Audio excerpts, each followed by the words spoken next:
there's the recording. Okay.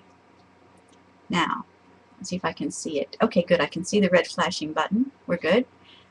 Sound is okay and everything? All right. Okay, good deal. So, welcome to Time Warp Art. I'm Bren. Welcome to Paper Beads 101. Now we're going to try this the right way this time. Start from the beginning.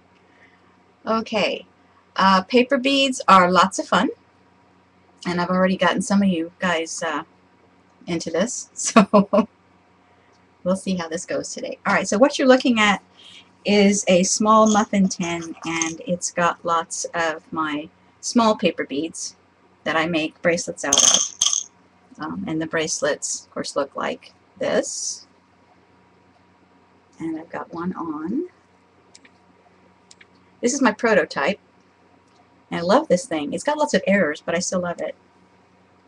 Looks like little shells. Just love it. Okay, so this is another set that I've been working on, a different design. It's 2 colors. It's a spiral. Well, that shows up really well on the camera. Wow. Awesome. And those I've got a show at the beginning of April, and well, it's not my show, but I help a friend in the booth and I get to sell stuff too. So what I do is I'm making things to go in there and hopefully make a little cash. Oh, we'll see. We shall see. Alright, so anyway, let me get this out of the way and we're going to get started. Okay, so paper beads are of course made of paper. Yeah. Okay, so what we need to do, this is my favorite paper source. Okay, I love the quality of their paper. It cuts nicely, and they have lovely colors. You can't use every page, and I'll explain that in a little bit, but it's got lovely, lovely colors. So we're going to be going through, and I'm going to show you my process of choosing color and how I put my pages in the cutter and all of that. So let's start right now with the very basic, okay, piece of paper. Alright, what we're going to do is cut this piece of paper into 1/2-inch strips, and as you can see, the piece of paper has a printed strip on one side, on one end. This is all that's going to show in your finished paper bead. The strip, alright, is a 1/2-inch wide, because we're going to make 1/2-inch tube beads, or cylinder beads, okay? So it's a 1/2-inch wide, and it's 10 inches long. Now, I got that because when you're using a regular printer, you know, and it can be inkjet or laser, it doesn't matter, and you can use whatever design you want on the bottom. And this is print it yourself, okay? You can also do this with any magazine pages, okay? You can do it any magazine pages, but we're going to start off doing it this way. It's easier for me to show you. Alright, so I'm going to show you how to cut the strips. Now, this is of course an 8.5 by 11 printer paper, alright? And you can see there's a white border. Well, we want to get rid of that border, okay? So I'm going to bring my paper cutter over here. And I'm going to show you how to cut strips without having any borders, because when you have a border, it puts a stripe right in the center of your bead. I hate that. Now, you might want to do that sometimes. That's, you know, totally up to the maker. Alright, so what we're going to do is we're going to cut, and I want to totally get rid of this white border. Okay, so I'm going to place it in my cutter so that I'm cutting into what I've printed. Alright, so I'm going to get rid of that strip, put it in the recycle bin. Alright, so I've got my printing is totally up to the edge. Okay, now what I want to do, I want to flip the paper around to this side, and I'm going to cut it at 8 inches. Okay, now what that's going to do is give me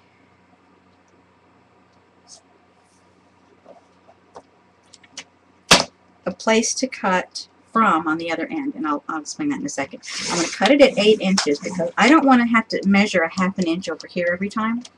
It's a little difficult. Now you'll notice that the printing on this, it still leaves a little bit of a border, but that's okay because you probably won't use that very last edge. Okay, so you're going to flip it back around, and I'm only doing that because I like to see it up there. Alright, so what I'm going to do is I'm going to put it at 7.5. Since I cut it at 8, I'm going to put it at 7.5. Alright, and then I'm going to start cutting my strips. But before I do that, I'm going to finish cutting the border off and then cut it at 10 inches. Alright, so I'm going to cut this, and this is approximately 1 inch wide printing, and you can copy any, you know, if you have like Photoshop elements, anything like that, you can copy, paste, and print anything, you know, that you can pick up. But beware of copyright if you're going to sell stuff, okay? Just give you that warning. Alright, and I want to make sure I get it at 10 inches long, which I'm going to have to grab a ruler for, because this cutter doesn't have a pull-out ruler. I hate that. That is very annoying. It does not have a pull-out ruler, so I have to kind of gauge where my 10 inches is. So I want to make sure this is 10 inches long. And I say 10 inches long because I cut the wrong end there. I need to cut the end without the printing. There we go. I say 10 inches long because I don't want the bead too thick. So that's something else to be aware of. When you have paper, you want to make sure that you're not getting too thick of a bead. So you have to kind of play around and see what your paper. Now I don't know what printer paper weight this is, but it's like a 20-something weight paper. It's not real thick, but it's not real thin. So you know, you have to be careful of that. All right, now I'm going to put, and I'm going to be sure that I have this not so good end over there. Okay, I'm just measuring from it. So I'm starting on the good end, and I'm putting it at 7.5. And I usually use my guillotine cutter, people. So this one is, I don't use this cutter for, you know, normal cuts. All right. So there is the 1/2 inch. And you just keep cutting. I'm not going to do this whole strip because I've already got some done. You move it down 1/2 inch.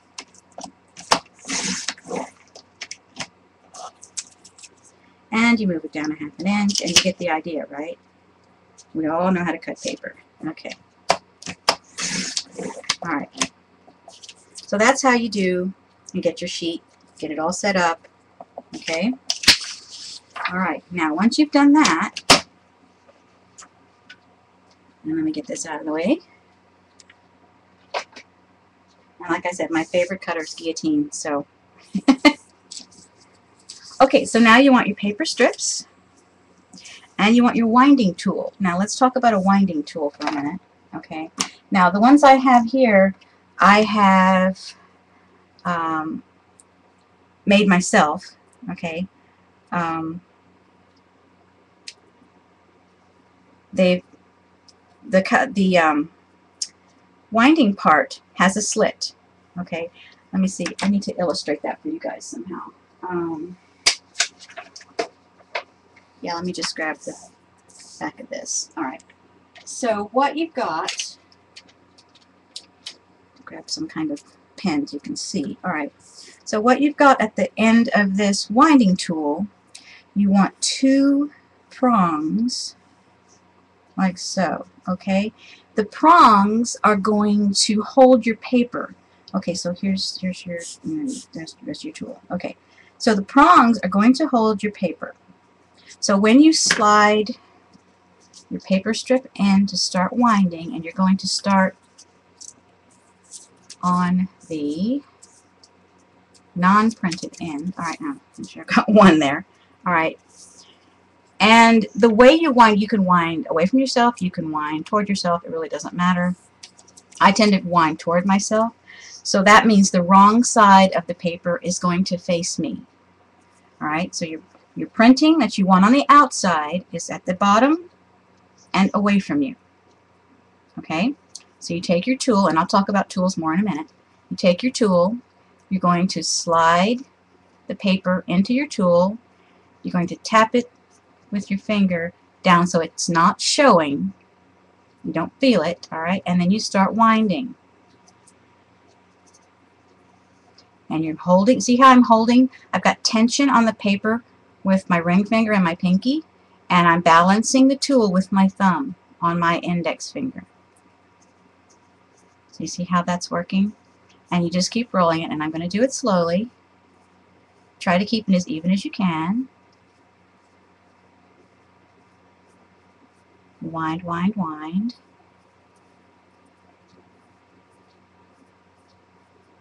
And as long as you're consistent, you're going to be okay. Alright? Now, what you're going to need is a glue stick. And I just use the Avery ones you get at the dollar store. Or at least I get them in my dollar store.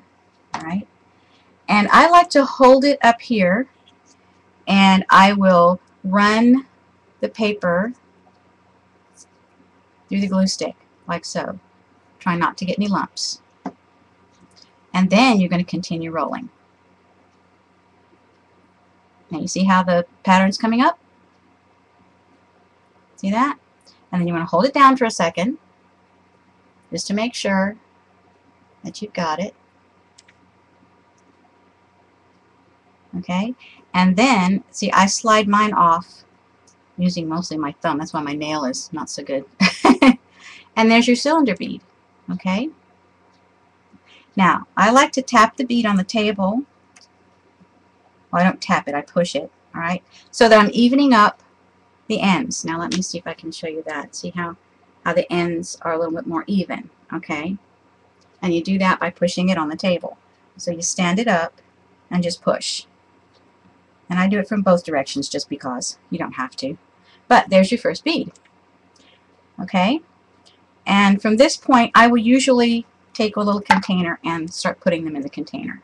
And I got these at Dollar Tree. They're very cute. Get a bunch for $1. Very cute. Love these things. So that's your first bead. Alright? Now, when you make your beads, what you want to do is you're going to glaze them. Alright? Now, when you glaze them, I use here's toothpicks. I also have wires. Oh, which I did not bring over here. Okay, hang on a second. Whoops. Grab a few out of the tube over there. Okay, this is like florist wire. And what you want to do is match your tool wire size, your tool size to the wire. So you have to take your tool to the store and take your beads to the store and make sure that your beads are going to fit on your wire. Okay? So this is what I usually do. I will use the wires, but if you don't have these and you want to do some beads, alright, toothpicks. Okay, as you can see, I've got various toothpicks. And a pill bottle will hold them if you don't have a container. So you just stick your bead on the toothpick and stick it in some styrofoam, or this happens to be the pool, those long things you get for the swimming pool. This is a slice out of that. It's stuck onto a Miracle Whip jar lid. It just happens to fit. And you just do that. And when this side gets to where you can't stick anything in it, it starts falling out and it gets loose and crumbly, flip it over and use the other side. Take a slice out of it. And you can get those pool things, I think, what, $3 maybe at Walmart, something like that. Okay. Alright, so there's that tip. Alright, so that's how you set it up to glaze. Alright. Glue stick, got that. Okay, the tools. Let's talk about the tools. Alright, now there are various things you can get. Now, cotter pins are what I started out with. Alright. And cotter pins, I'm going to dig in my little container here for a second. Hold on. There you are. Various containers over here to play with. Alright. Cotter pins. Let me show you these guys for a second. Where's my cotter pins? Alright. Here are my short ones. Okay. So a cotter pin, let's see if I have anything to set this on. It's dark. Aha, there we go. I had a piece of foam around here somewhere. Okay, so if you look at the cotter pin, all right, oops, get in camera, that would be good. Okay, it has, it's like a long piece of wire, flat on one side, rounded on the other, and it's got a loop in it. And what these things are meant to do is to like keep, let's see, when you're, oh, how do you say that? When you're attaching like a dowel rod to something that you need the dowel rod to spin, but you don't want it to come out, you drill a hole in the dowel rod, you put one of these in, and it's not going to come out. It won't slide, okay, in other words. Now, I don't know what else you would use it for, but that's what I can think of right at the moment. But you can see that up in the center, it has a slit. Okay, it looks like a slit. All right. Now, this tool is has a different configuration. See, it's got a slit all the way through as well, but it's more like a tuning fork. I don't know if you guys can see it that well, but it looks more like a tuning fork. It's not going to focus for me. It doesn't want to focus on that. Okay, sorry. Anyway, trust me, it's got a slit. It looks like a tuning fork. So there's a little space between the posts. Okay, like I have in the drawing here. All right. So cotter pins. Now, what you can do with cotter pins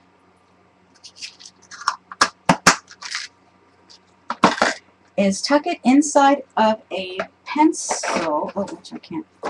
Okay, now what do I do with that? I thought it was organized. All right, I'm trying to find my pencil. Hold on. It's a drafter's pencil. It's like a mechanical pencil, except that you put your leads into it. I can't find the darn thing. Well, good heavens. It's disappeared on me. It's yellow, too. Bright yellow. What is that rascal? Huh. No idea. Okay, can't find it. Alright. So, anyway, you can also use pin vise, which is what I've got here. So you would take your cotter pin. You would take your cotter pin and you'd flatten out the loop, which you can see better on this one. You would see that loop. You would flatten that out, so you'd hold it on something hard, preferably a mini vise, and you take your hammer and you would flatten it so that you don't see the loop anymore. Okay, this one you can't see the loop anymore, right? So I flattened it. Okay, so then you would take this part and you put that down into your pin vise, provided I can get it to turn the correct direction. You put that into your pin vise, or your mechanical pencil, your drafter's mechanical pencil, which I cannot find at the moment. Am I on the wrong end? I'm on the wrong end. That figures. Let me go to this one. There's a big end and a small end. That's why I'm having a little struggle with this. Alright, so anyway, you get that in there, and then you've got a turning tool, okay? So then you can, and these are just magazine strips. Now, all of this stuff that I'm showing you, I have seen online somewhere. Oh, and I haven't even got that tight enough. I'm having trouble with this thing. I don't even know why. I'm turning it the wrong direction or something.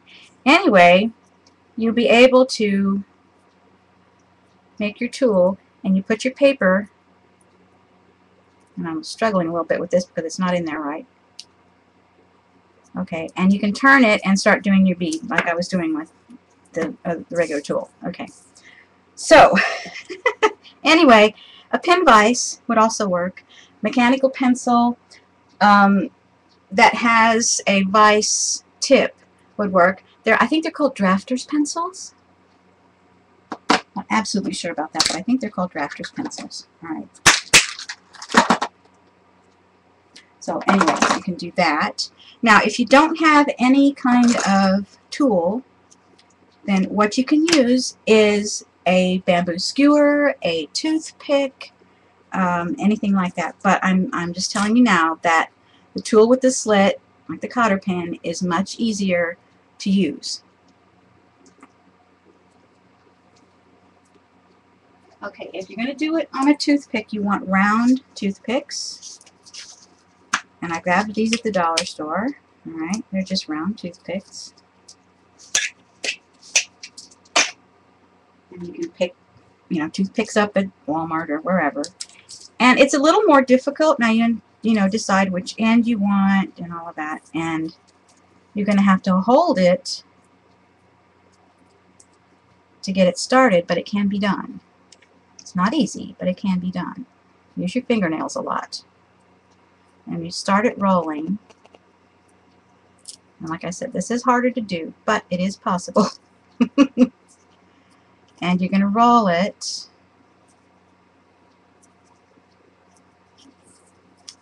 Well, I'm so used to doing the other, it's not working for me right now. This is the hard way, folks. This is the hard way. Alright, and you're going to roll, and you're going to roll, and you roll, and you roll. Okay. And you glue just the same way I was doing earlier, and then you take the toothpick out. Or leave your toothpick in, stick it in your styrofoam. So you can glaze it. Okay? Alright, now, the bundling that you see here, okay, when I cut my strips, I like to bundle them, and I've seen this online. When people sell the strips, they tend to bundle them up. And so I started doing this just for my own use because it keeps them lined up and neat and tidy, and you're not having to chase your paper strips. See how I've got them bundled? And the reason there's more than one bundle is because this was one paper set. And I'm going to talk about paper sets here in a minute. Okay, so I keep my paper sets together because the color of the pages is the same. Okay, and I'll talk about that more in a little bit. Alright, that's rolling, that's the wires, the tool, bamboo skewer, you know, whatever you want to use for your tool. Okay, let's roll another bead.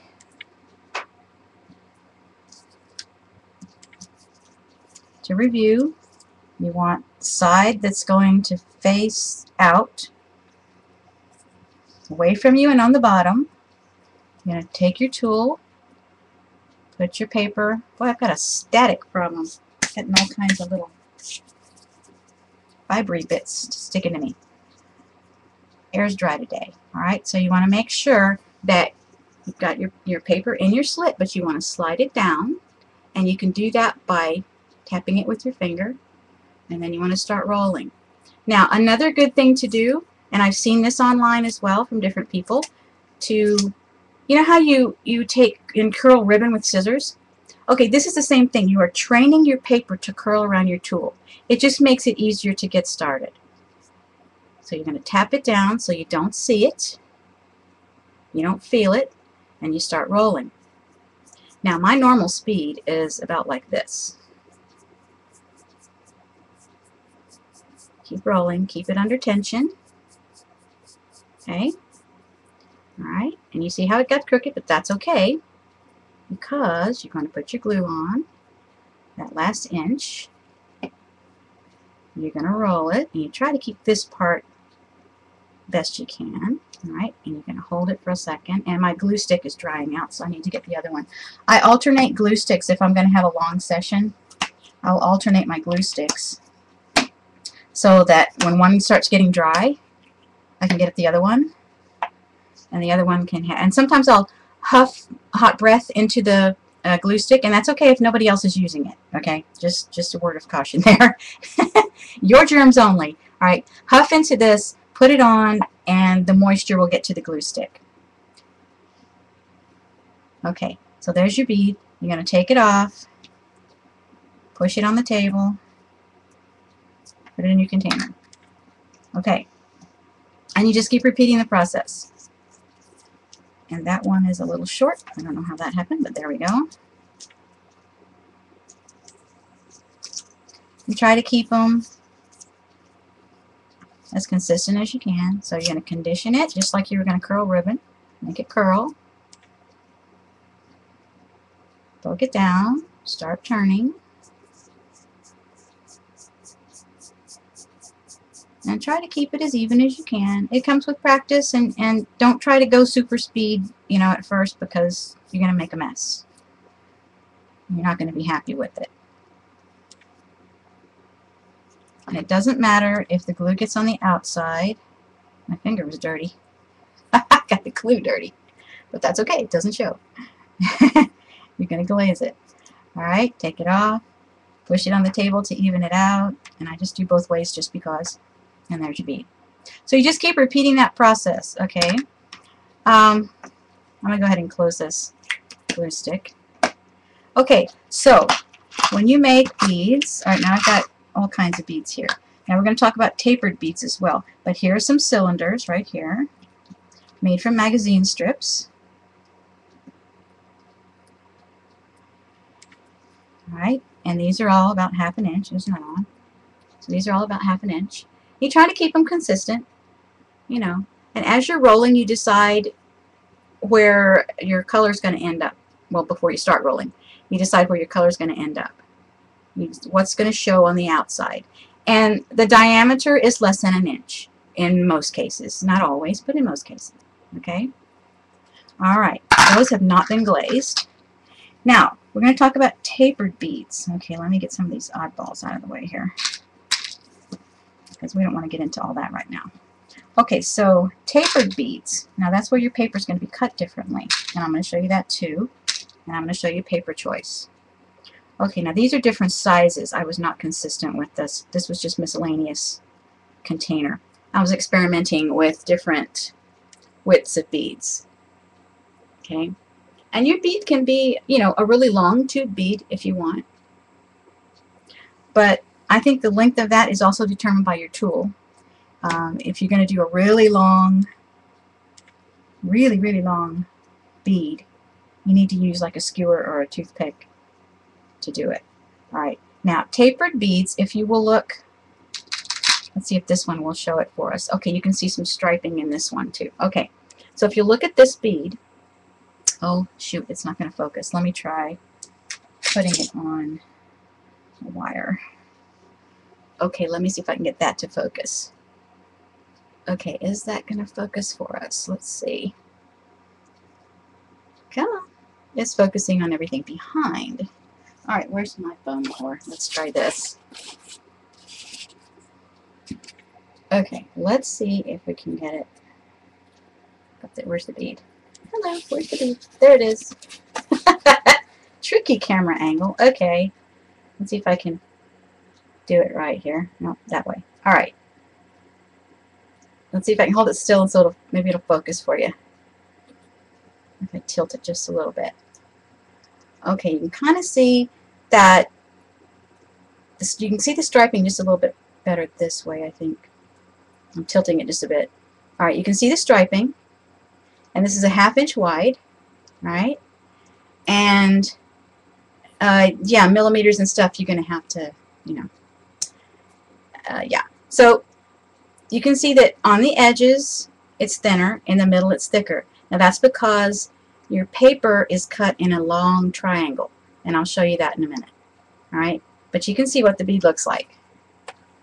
The striping comes from the being that it's a magazine strip.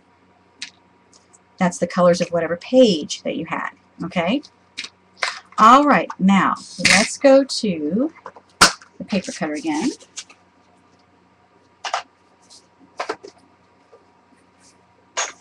I'm going to shift things around over here. Alright, bring this back up. My tool in there. Okay, so bring the paper cutter back over here. Oh, this shirt's got to go. I'm getting warm now. The weather is so crazy. I had to use the air conditioner yesterday, and now it's cold again. Make up your mind. Driving me crazy. Okay, so we're going to take a sheet of this paper. All right, now this is from National Geographic, All right, this is my favorite paper of the moment. It's 10 inches long. All right, and they're approximately 6.5 inches wide. By the time you tear it out, you're going to get, you know, about 6.5 inches. So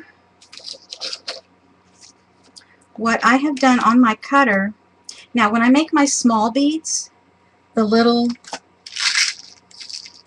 beads for my bracelet, and you can see that these are going to be really small. Okay, these are 1/4 of an inch wide at the widest point. Okay, and that's what I make my crocheted bracelets with. Okay, that's this size, small round bead. Okay. Okay, so on my cutter, I know where my line that cuts is, so 1/4 inch away, I have put the tape. Now, it has a line there, but it's really hard to see it. So I've got tape, and I've got it in 2 places on here because when you cut your triangles, you alternate which side is wide. Okay, and I'll show you that. Okay, so when you're going to do a triangle bead, you're going to decide how wide you want it. Say we want a 1/2 inch bead. All right, so what you're going to do, use this again so you can see it. Let me just grab that regular piece of paper because it was so easy to show you. Okay, let me grab this. All right, so just ignore that for the moment. All right, pretend this is a magazine page. All right, you're going to want a 1/2 inch wide. So what you're going to do is, if you want to, you know, as a beginner, you can measure this way. It's fine. So you can put a dot every 1/2 inch. Okay, now this is just a reference. All right, now what's going to happen is you want to go down to nothing on the other end. So put the ruler at the dot at the 1/2 inch up here, and you want to go down to the edge of the paper. Okay, the very edge of the paper, and I'm going to go ahead and make a line so you can see it. All right, like so. Okay, you see how it tapers down to nothing on this end. All right, and then on the other end you would still make the 1/2 inch marks. So we're going to ignore the printing, and we're just going to make a couple of dots here.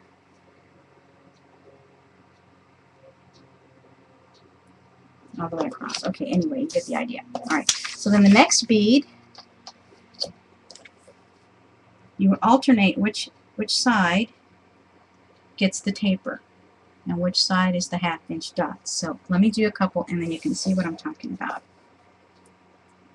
This is how it's going to be cut.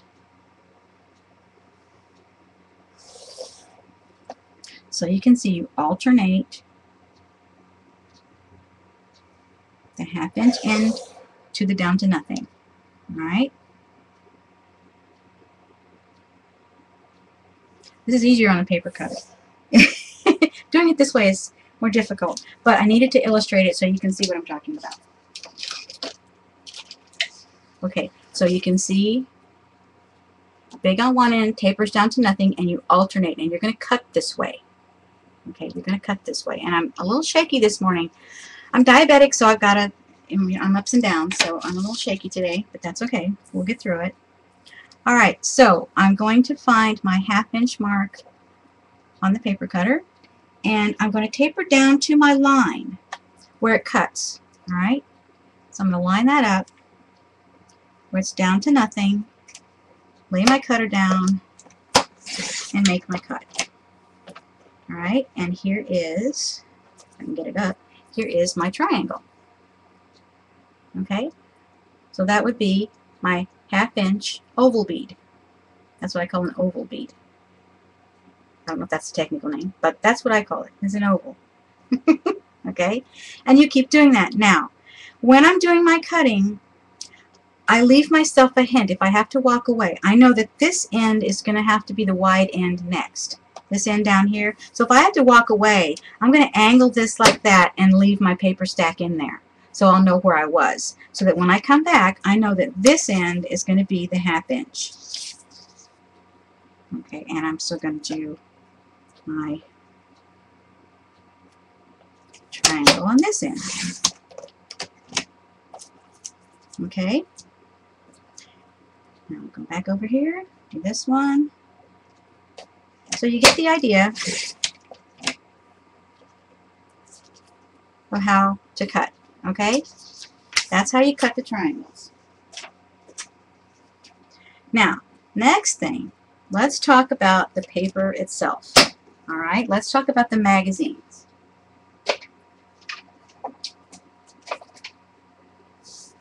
Okay, when you have your magazines, let me get this out of the way. I don't need it now. And I'll move a couple other things. I need room.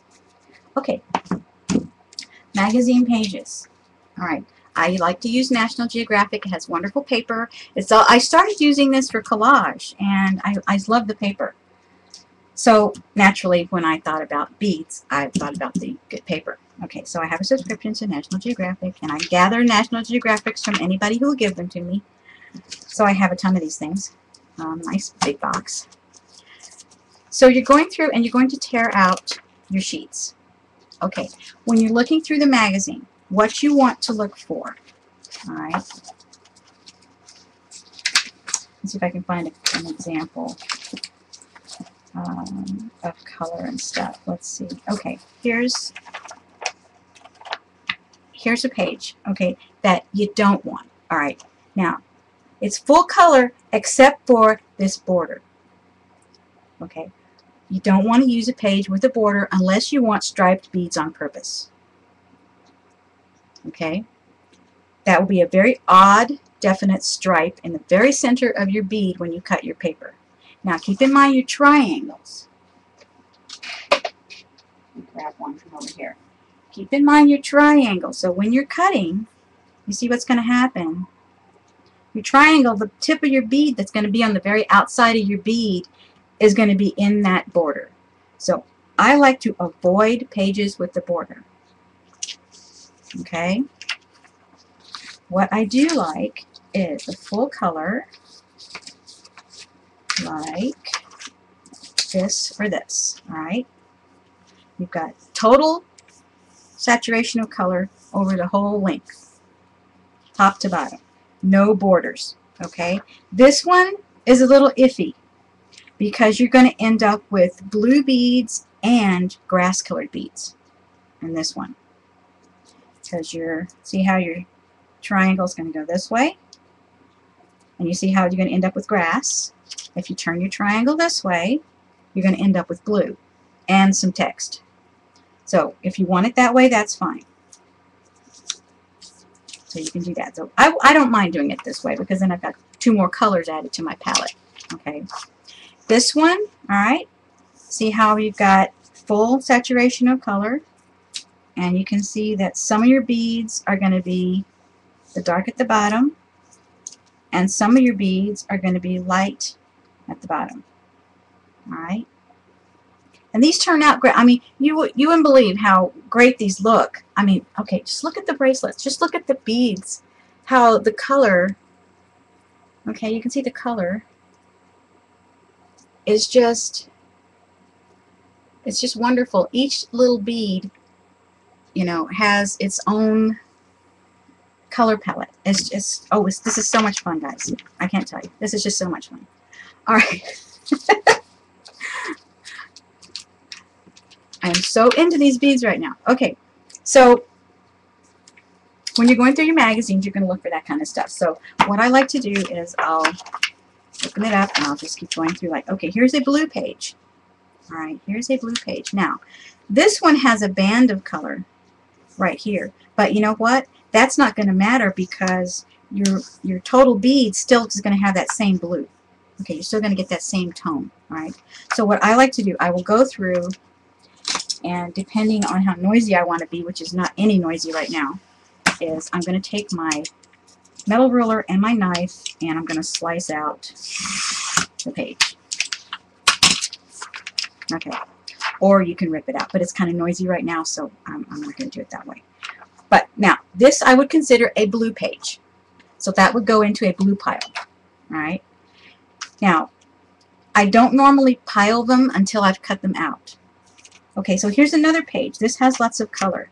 So I will put this in color order some other time. I've already cut through that, so that's good. So I'll just stack them up. All right. This would be a very dark bead. Let's see about the other side. Nope, not that side. So this would be a very dark bead. So you can go ahead and rip. Part of that was already cut. So that can be used. All right, so I'm going to put that in the pile. Now this one can be used too, but there's such a gradation of color. I mean, there's a whole lot of white and there's, you know, dark at the bottom. So I don't know, I have to experiment and see what that would come out looking like. If I didn't like it, you know, I could get rid of it. This one can be used as well, except it's got kind of a weird striation right there. I don't know. It's a border, but it's not actually a border. I don't know. So that might could be used. I don't know. It depends. We'll see what that looks like as well. And it doesn't matter if you're cutting, you know, if you rip into the end of it, because when you bundle your pages together, you're going to lose this anyway because it doesn't fit under the cutter. So this is the edge you'd be cutting from, and you cut, cut, cut, cut, cut. And by the time you get to where you've got the pages bundled together with paper clips, you can't get it under the cutter anyway. It starts to slip and you lose accuracy and it's a mess. So it doesn't matter about that last part. Now this is definitely a blue page, all right? That's a really dark. Sometimes you want dark beads. Dark, dark, dark. Okay, I've already gotten into that page about collage. So these are no good. So these would not be good. These would be good. Okay, so here's one that's kind of rusty. All right, it's got an eyeball, but you won't see the eyeball. Okay, and here's the eyeball again, but I'm after the color.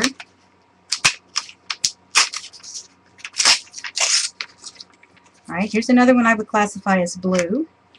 Now, I've already gotten into this for collage for something. So part of it's missing, but that's okay. I can still use it when I put it in the cutter. When I come to that portion, I would just discard those short pieces. And I'll show you how to shake them out in a minute, because I've had to do that before. Okay, here's some more blue. This one's already mostly cut. So there's another blue page, and more blue. See, I didn't cut through all that one. All right, let's go ahead and tear it. It's mostly cut through. All right, but you get the idea. Okay. Okay. Now, when you're going to sort through, okay, here's how I get my color palettes. All right, let me close that before I end up stabbing myself. That would not be good. Okay, so this is definitely blue. I want to line up the straight edges. Doesn't matter if it's upside down. Line up the straight edges. This is definitely going to be fire color. This is dark. This is blue. This is grays, or neutral. So I would put that in that pile. This would be dark. See how the colors are kind of orange and red? So I wouldn't put that in that pile. There's more blue. So you guys get the idea of how I would stack these, right? Okay, so I'd sort them into piles, and then when I did that, I would get paper clips. Now, generally, what I'll do, well, I have to go through, I need to count the pages. So I'm going to count the pages. Okay, this way I know how many beads I've got. Yes, Carol, I can do that in just a little bit. All right, so 1, 2, 3, 4, 5, 6, 7, 8, 9, 10. All right, let's work in groups of 10. That way I know every slice on the machine is going to be 10 beads. So I'm going to line my papers up, and on the end that's raggedy, that's not straight, that you tore from, I'm going to put the paper clips. Now that's going to hold my stack together. Okay? Now when I go to my paper cutter, make sure I get this up here right. Okay, good. when I go to the paper cutter, I'm going to be cutting through the 10 layers. Now, this is a Fiskars cutter, rotary cutter. So first thing I'm going to do is line it up and cut the edge, because I want to make sure that all the paper is lined up and it's going to be absolutely straight on that end. I'm very picky that way. And it sounds different when you cut it all the way through. So I'm going to put this stuff in the recycle bin because I don't need it for anything. Okay, now I'm going to start my angling. So I'm going to use my tape as my edge and my cut mark on the cutter. And I'm going to do little triangles. And when you're cutting, you can hear the difference in the cutter. When it stops making it s, then you know that you've got it. Alright, so you lift it up. Don't move this yet. Scoop up all your pages that you cut, alright, all your triangles like that. And get rid of any little, when you cut, sometimes when you cut, you get little bits, so you want to get rid of those. Alright, now I'm going to shift it to the tape at the bottom, and it's scooted at the top a little bit, so I'm going to line that up again. Put this down. I seem to have a static problem today. And I think these are a little short, and I'll show you what I mean. See, they didn't go. See, I don't want those because they didn't go all the way to the end because I didn't have this in the right place. So I'm going to discard these because they're going to come out too short. Okay, so wide end up here. I'm alternating the wide end. Make sure I get that lined up. See, it keeps scooting. I've got static and it keeps scooting, making me crazy. Alright, now let's try that again. Alright, hold that down. Make sure you've got everything all cut. Now see, I've got a little bit down here where I need to get the scissors. It's just one. So I'm going to get the scissor and get that one. Okay. And you notice how I pick those up. If you didn't pay attention, and I'll show you again. So this is my process. So when I feel like cutting, this is what I do. I can think about so many other things while this is going on. And I can hear it. Hold that down. See, I'm going to scoop from the edge. Hold it down, scoop from the edge, and pick them all up. Alright? Now I'm going to stop so I know that I'm going to be cutting with that end, the wide end. And if you get off, it really doesn't matter. It just comes out nicer and you get more even color if you do it alternating each time. Okay, so I'm stacking these up, and you see when you do it like this, how they come together, except for that one. Alright, they're coming together. Okay. See how they're stacked nicely? That wasn't too bad, was it? See, it's not hard. So you just keep doing that, and sometimes what I'll do is I'll take a clothespin and hold this stack while I cut some more until I get it thick enough where I can bundle it. Okay, let me take this stack out, and I'm going to lose my bottom thingy, but that's okay. I'm going to do those today anyway. Alright, so you see how you bundle about a ½ inch. You bundle it up, and I usually put another one down here, but it came out when I took it out of there. But these are a bundle, and I'll do my bundles this way and stack them together in my container, and my container looks like this. This is, I got this at Walmart. Let me see, what's it called again? Snapware. Okay, I don't know if you can see that through there, but it's called Snapware. I guess you can see it. Let's see. Nope, not really. Ah!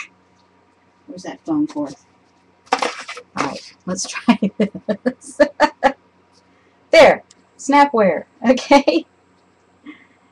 And this one is called Stow and something or other? Yeah, something like that. Anyway. stow and go or something like that. Anyway, they come 3 to a stack and they snap. They snap together, which is really, really cool. I love these things. And the bundles fit almost perfectly. Sometimes I'll have to do it like this. But it's nice to carry. You just pick it up and go. You've got all your stuff in there and you just go. All right. Oh, and you have to have one of your little containers now to go to. But anyway, that's that process anyhow. So I stack them up to keep them nice and neat. And when I'm actually working, I will use a jar. Now this is an olive jar, tall olive jar. And what I will do with my stack is I will take a stack or some of them out of the wrapper that I put them in. All right.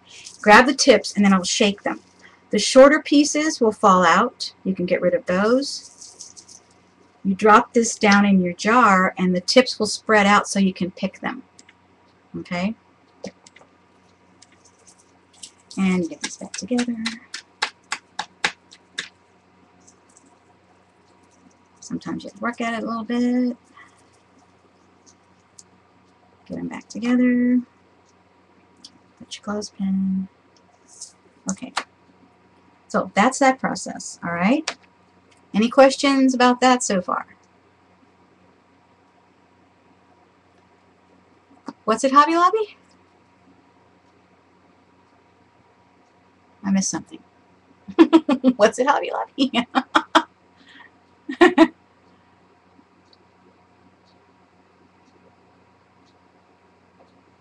Oh, snapware. Okay, gotcha, gotcha. I've never seen those in Hobby Lobby. Interesting. Not here anyway. Interesting. Yeah, you could use coupon. Yeah, Hobby Lobby, you could use coupon. That'd be cool. But they're not real expensive. But I love them. I love them. It's perfect. I've got paint in them. You know, other things too. So that's cool. Anyway, that's the paper cutting. That's the magazine process. That's the triangle process.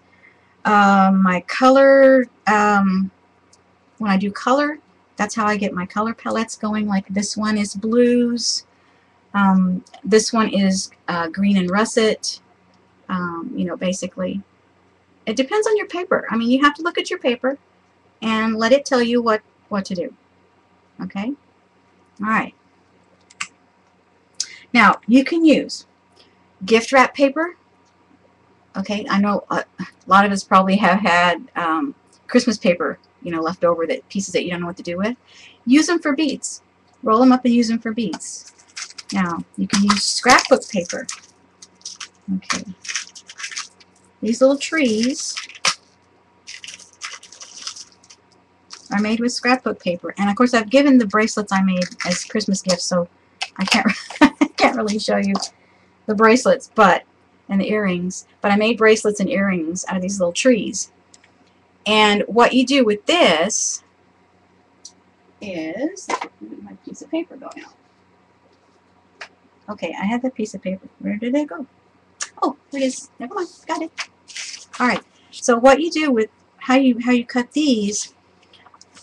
Okay, this taper that I've been showing you is a centered triangle. Okay. To get a tree, it's going to be different. All right, you're going to have one side straight. Now, I'm going to go ahead and draw this out so you can see what I'm talking about. So what you want to do, oh, not that ruler. I can't see through that one. That's not helpful. Okay, this is better. All right. So if I'm going to make a tree bead, all right, what I want to do is I want to start with a straight line. Okay, I'm going to start with a straight line. Then I'm going to taper over my 1/2 inch. If I want to do a 1/2 inch one. Okay. So what I've got now is one straight line, one angled line. All right. Now I'm going to go over a 1/2 inch on the bottom. And I didn't measure, but I'm going to eye it right now because I'm just doing a sketch. Okay, so this line over here ends up being straight to match this one. All right, so what you've got is this. All right, so you've got two straight lines, one angle. You're going to have an angled tapered triangle that has one straight edge. There's another one right here. So you've got your opposites. So what you can do on your paper is you can take, let me turn this around because I need my line measurement. So you can take your ruler, all right, and you can do a straight 1/2 inch line, okay? Then you want to do a taper between those two lines, like so. See that? See how it's looking? All right, do another 1/2 inch straight line off of the previous one, which looks like this. Do a taper. And it doesn't matter which end you taper from. So you're just going to taper so that you're going to have two strips with that same kind of angle, okay? So this is what it starts to look like. So you're going to have remember, one straight edge on the triangle, one angled edge on the triangle. That's what gives you the heavy bottom for the tree bead, because one edge is straight. So when you roll it, you're going to keep that edge, that flat edge, straight, and you're going to make trees. Now, I say trees because this one's green. I used green scrapbook paper. Yes, you can use scrapbook paper.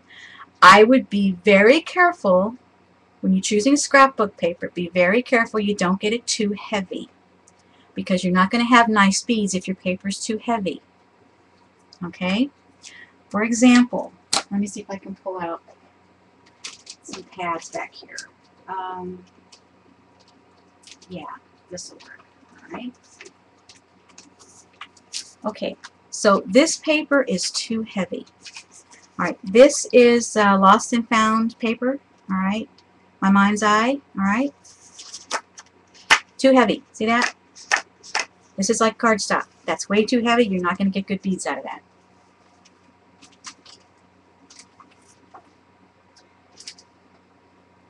The thinner paper is usually single-sided. Now, not always, but usually. Let me see if I can grab something up here. Oh, here's a bigger piece. All right, this is just loose in my shelf there.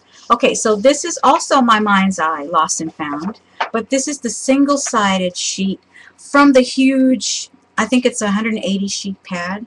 I think it's 180. I'll just grab it. Come here, you. Okay. Yes, the 180 sheet Lost and Found. Yeah, see, it's 180 sheets. And these are all single-sided. These would be perfect for beads. Okay, perfect. If you have some ugly paper, make beads. It's perfect.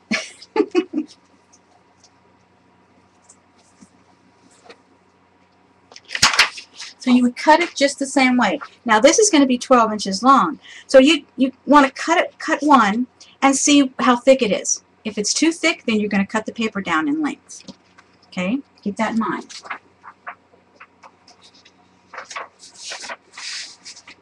Any questions about paper?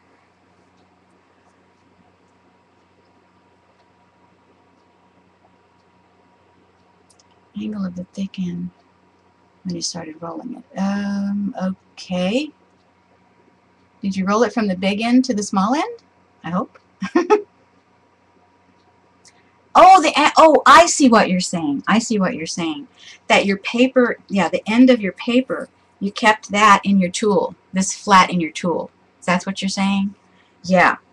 Yeah, you definitely want to do that. Yeah. So you want to keep the wide end flat in your tool. That's right. That's exactly right. So that when you're, then your triangle would automatically do what it's supposed to do. Yeah. So when you started rolling, it would automatically, like this one is doing that.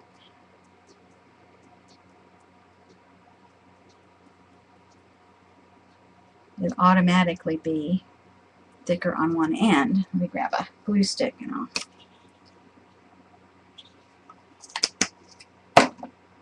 finish that up.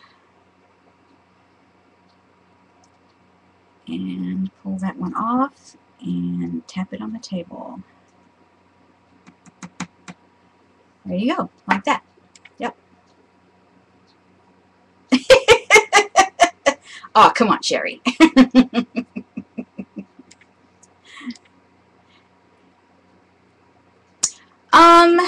Any strip. Well, I'm not sure about any strip. Let's try.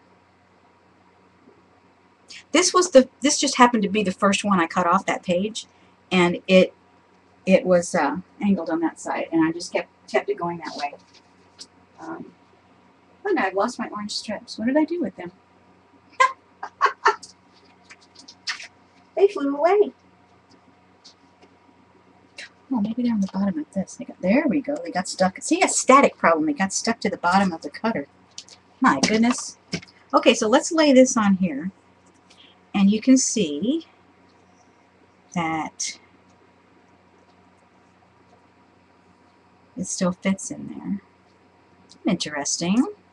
This is a centered triangle. Now, I say centered triangle because when you're rolling your paper, see, paper has a grain, okay?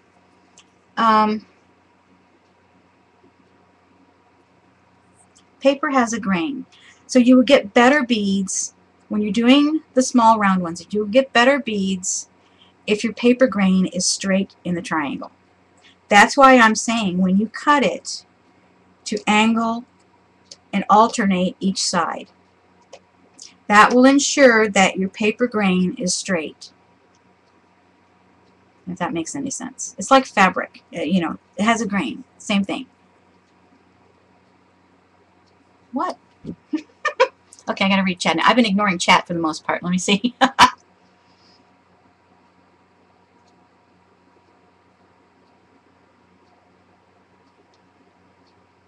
Skewer. Oh, skewer and stylus for rolling. Okay, yes, yeah, some of your letters are missing there, Tracy. You're speaking in code.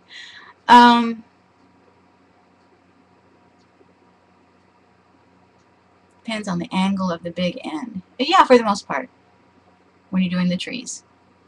Or the teardrops. You can do teardrops as well. Oh, duct tape for beads. Yeah, I guess you could. I guess you could.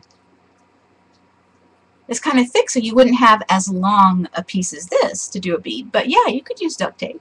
I don't see why not. Give it a try and let us know. Or better yet, show us on a stream, Joycey.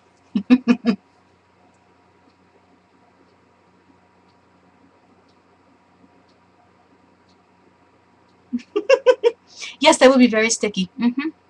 Very, very sticky. Okay, so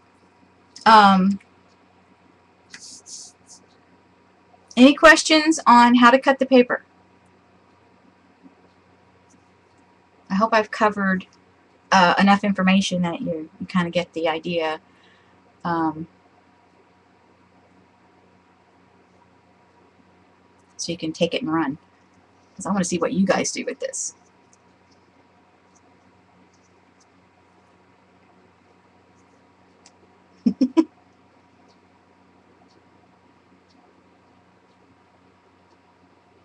Okay, sealing the beads. Yes. Now, I use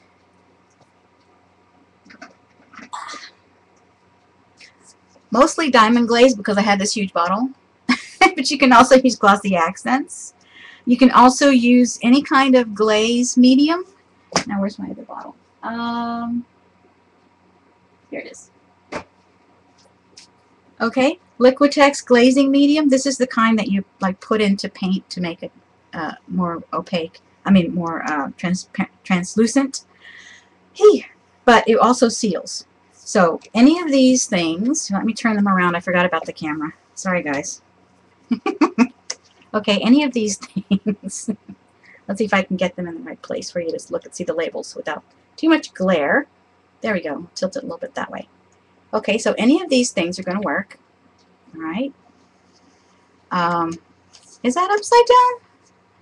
Okay, I'm seeing things that's... Okay, this is weird. There. Why is that? Okay, that was just weird. Yes, Joycey, what is it? I'm paying attention. There. Why was I thinking it was upside? I don't know. That was weird. That's very strange. Okay, anyway, that's right side up. How odd. I am upside down. Yep. I am upside down. Okay, so anyway, this is what I use. Now, basically, and I have gotten, you know, most of these ideas are exactly what I've seen online, or I've developed from them. I mean, all you do is Google paper beads and you're there for days, okay? So from another lady on YouTube, I've gotten this idea where I had an old bottle of nail polish, just happened to be a clear coat, and emptied it, upside down again, emptied it, sorry, I'm going to get used to this, emptied it and cleaned it out with nail polish remover, okay, soaked the whole bottle with nail polish remover so it would get the little brush as well. Alright, so once it was all clean, rinsed it out with hot water, made sure there was no residue in the water, and then I put my diamond glaze in.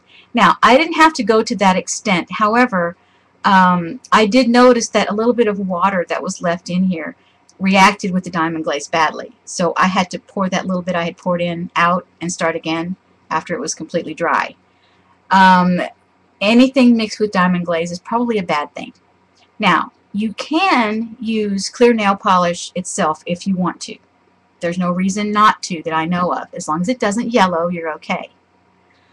The diamond glaze, it seals it nicely, and the beads make this lovely little sound. And they do make a little noise because they're hard now, you see. Now, the only thing about these, you can't get them wet because the inside does not have a glaze on it. Okay, because that's on your skewer. And there's really no way unless you were to dip the beads somehow. But I can't figure out any way to get glaze on the inside. So these are not waterproof. Okay. I have worn this one out in the rain a couple of times. It wasn't heavy rain, but it was wet. And it's fine. I would not recommend wearing it in, you know, in heavy rain because it is paper and it's going to get wet. And then your beads are going to come apart. Okay? So, just on the line of caution, I mean, I don't even wear my seed bead work in the rain. Okay? If it's raining, I'll take it off, put it in the purse. You know, and I do the same thing with this. But I wanted to test it. Okay, so back to sealing. Alright, so what I will do, I will put the beads, and I don't have any, I took them all off and finished my bead session last night. So anyway, when I put them on the skewers, I will turn, well, I don't see, let me get a dry brush, maybe I can kind of show you. Now this is a lot bigger brush than I would usually use, but I turn the wire and kind of not move the brush much on each bead till they're, you know, totally covered, because the brush will fan out like it fans out on your nails. Okay, it'll fan out and form around the bead so that your coating goes all the way around the bead. So I'll turn, and sometimes I'll go this way. So I'll go both directions. Go both directions. And a lot of times when I'm doing this, I have noticed that when the bottle is really full and I dip my brush in, it'll go up the shaft of the brush. And so as I need more, I'll tilt it and it will run down into the brush, and so I can keep going a little bit longer before I have to re-dip. Okay? That's a good tip right there. Remember that one. Saves a little work. Okay? Yeah, these brushes are really cool. Okay, and I usually put 2 coats of the diamond glaze. That's really all that's needed. One is not quite enough, but you want it to be enough so that it smooths the bead. You don't want to actually see the edges of the paper. I mean, you see them a little bit, but the glaze kind of fills in, if that makes any sense. It kind of fills in. Udi. Oh, I've never tried Udi. It would probably not work well. I don't know. Somebody's going to have to try it and let me know, because I don't do that. Spraying them does not have the same effect because it will not get in all the crevices.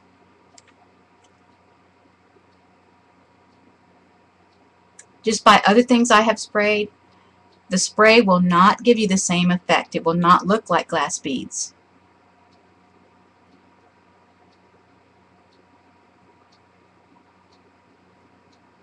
Yeah, clear nail polish. Yes, that will work. Because that stuff's not supposed to yellow either. But over time, who knows? Who knows about any of this stuff, actually? So we're in the now, right? Yeah, in 60 or 70 years, I'm not going to care anyway because I won't be here.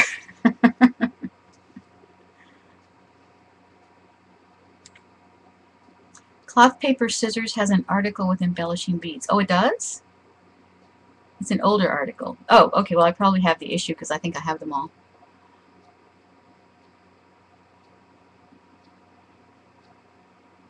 Yeah.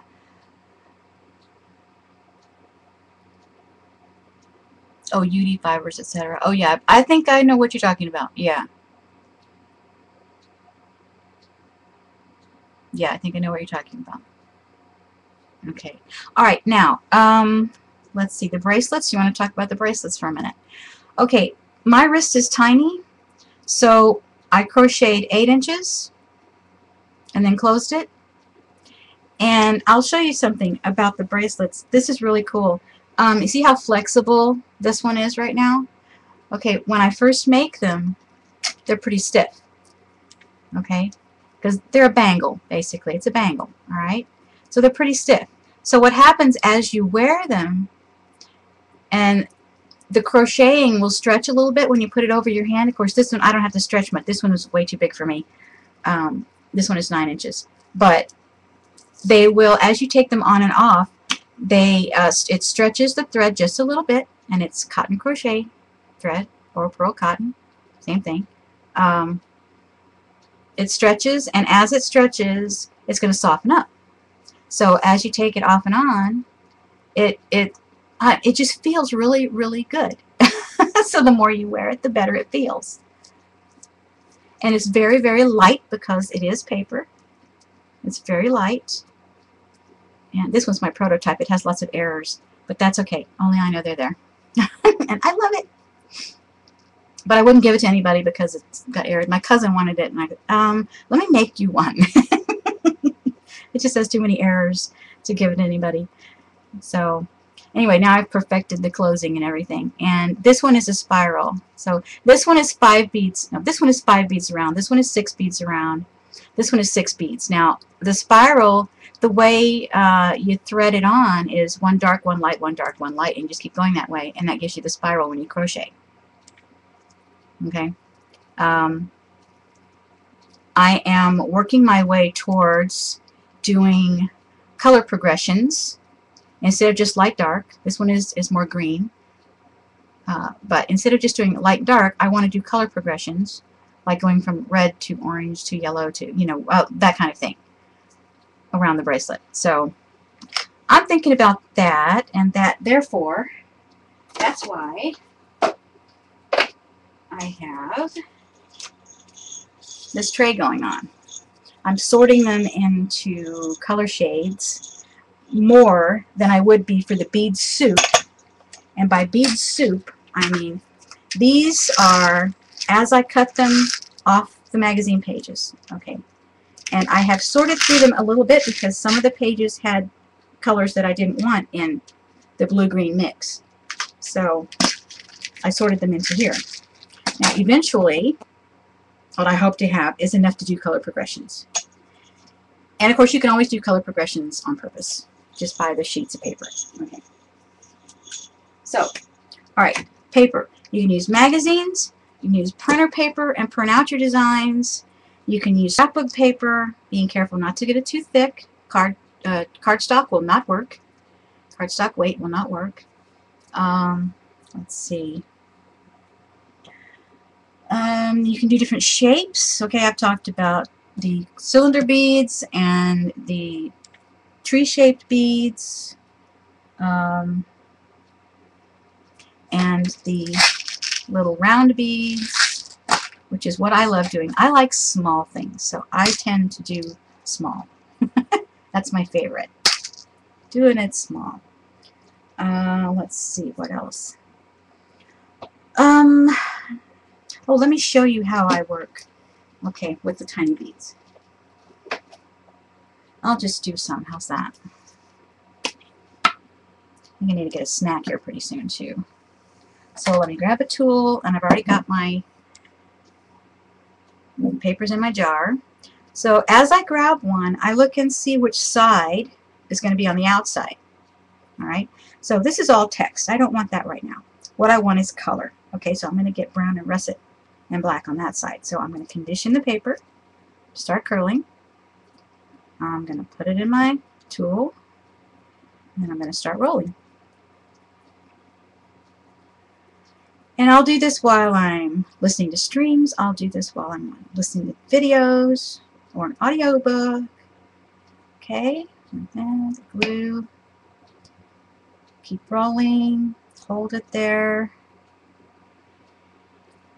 Slide it off. And drop it into an empty container, which I filled with something else. I'm going to grab another one.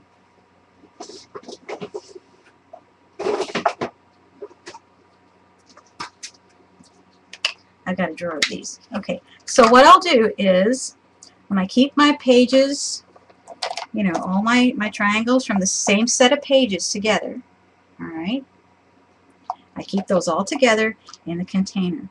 Then when I get them all done, I will sort through them to see if anything stands out, if there's anything I don't want in there, and I'll put it in the muffin tin, alright, or just, if I'm not home, I will just put them in another one of these containers and sort through them later. And then I will glaze them, alright, and decide what the project is going to be. Mostly it's bracelets, because that's what I'm doing for the show right now. I will eventually get these up in Etsy. And I was also thinking, since people hate to cut strips, and I don't mind cutting strips, I'll probably do some strips and put them on Etsy. How would that be? Oh, hand crochet. Yes, yes. I didn't show you that, didn't I? Okay, so here's another section. Let me go ahead and close this. There's another section box here that I didn't show you. Alright, so here is, this is one of my to-go things. Alright, so I started this one last night, and I have my pearl cotton wound on a piece of paper towel tube or toilet tissue tube. I've threaded on enough beads to make a bracelet, all the way, just on all the beads, to make the longest one I make, alright, because I don't know what size I'm going to make them until I get there. And then I started crochet, alright, and I use a B crochet hook, and this is a B-O-Y-E boy crochet hook. It's a B. I don't know the millimeters. It's not on here. Oh, yes, it is. 2.25 millimeters. There we go. Yeah, 2.25 millimeters. Okay. So that's what size that I get to work that comes out correctly. Okay. And it, yeah. So basically what you do is you pull down some beads, you wrap your thread, and I need one to start with, so I'll slip those down and out of the way. Alright, and then I just crochet. Now, I'm not going to teach you how to crochet, but I'll let you watch me do this. And it's a process. I mean, you have to get used to the big beads, because when you do seed beads, it's a little bit different than working with these great big bead, so you have to position the thread right, or else you get threads outside the bracelet, which is not a good thing, as I discovered with my prototype. You also don't want to do it too tight. If you do it too tight, it's not going to work.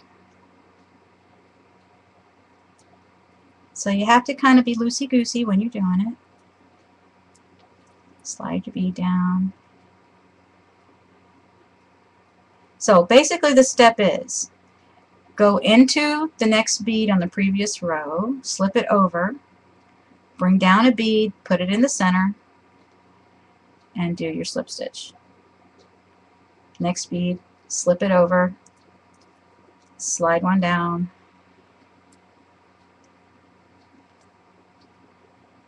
so that's basically how you do it.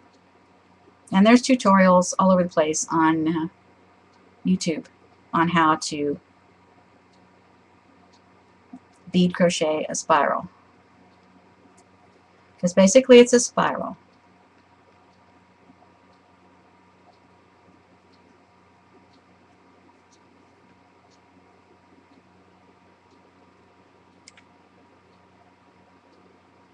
Okay, when I stop, I will generally put my hook into the next space I'm supposed to be into and set it down, or if I'm traveling, I'll use a knitting stitch holder, which, where are those? Let's see. I tell you, I've got supplies all over the room. There they are. The other box.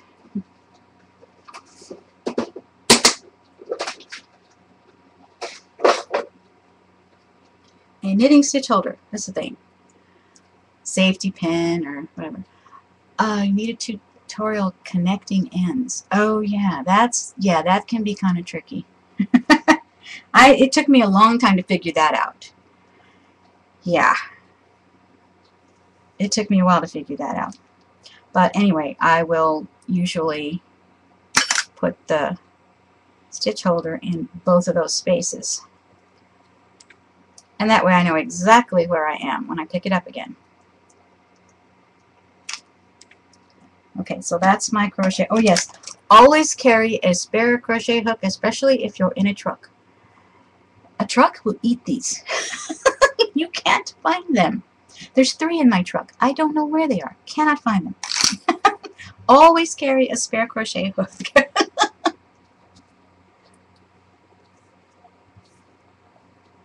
Yeah, safety pin. Paper clip will even work in a pinch as a stitch holder. Yeah. Connecting the ends. Okay, I will have to do, yeah, I'll have to do a show on that, see if I can figure out how to tell you how to do it. I know how to do it, but it's telling you is another thing.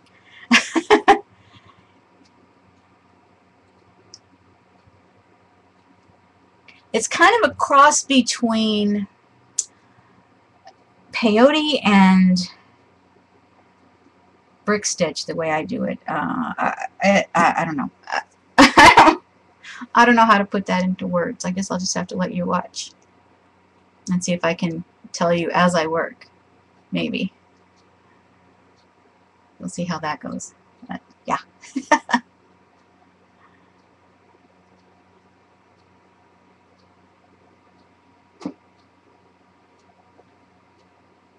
Yeah, and I'm thinking maybe I should put these up on YouTube. Might be easier for some people to see them, because so many people are having trouble with Ustream right now that they can't play the recordings back. They're having so much trouble. So I figured maybe I should just record them onto YouTube and see if that would help.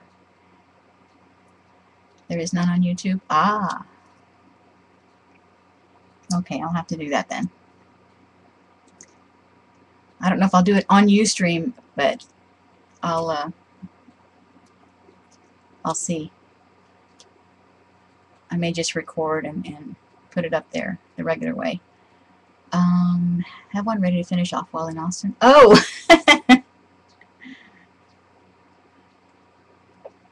Maybe. I don't know. We'll see. Learned how to crochet on YouTube, but not how to connect the ends together. Yeah. Oh, maybe someone can film it up close while you do it while there. Oh, well, yeah, that might work too. Well, we'll see. We'll see.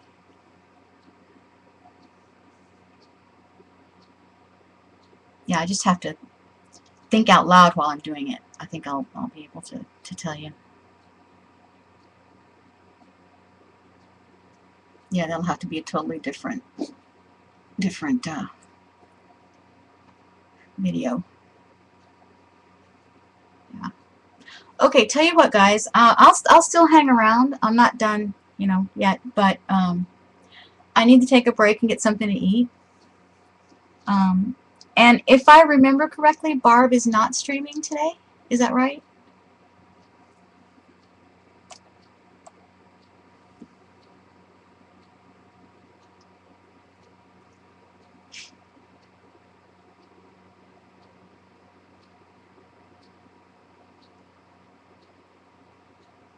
Okay, okay. So I'll still hang around, but I'm going to need to get something to eat. So I'm going to end this recording, and I'll keep broadcasting, but I'm going to stop this recording because I don't want it to be too long for people to, you know, go back to and watch. So I'll go ahead and stop the recording.